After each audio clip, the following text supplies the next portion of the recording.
They repair the water pipes, fight the fires, patrol the streets, and run the jails. And all 4 City of Atlanta departments top the list for city overtime, totaling more than $24 million a year for the last few years. That is astonishing to me.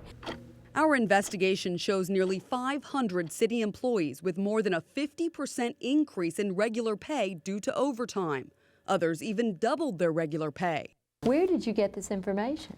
CBS 46 calculated the overtime using Atlanta's 2006 payroll data from Human Resources. In one example, a water systems control operator had regular pay around $25,000. But after overtime and other benefits, he grossed more than $90,000 for the year. If you hadn't brought it up, we probably wouldn't be discussing it, except for maybe when we got the total figures and said, oh, overtime is kind of out of whack.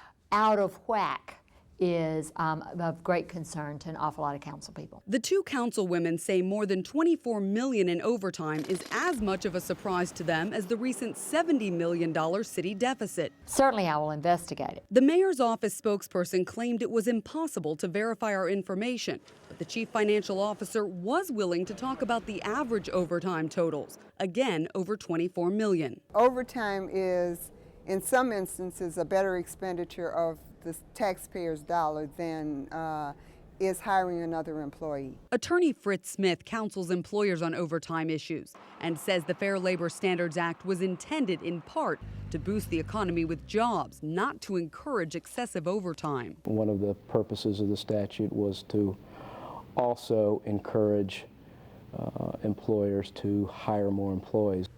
So who makes decisions on overtime versus new hires in Atlanta?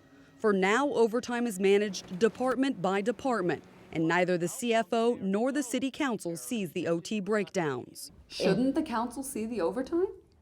I think there's a lot that the council needs to see. The information is available if city council would like to dig deeper. We may have to start digging. I'll get my shovel out.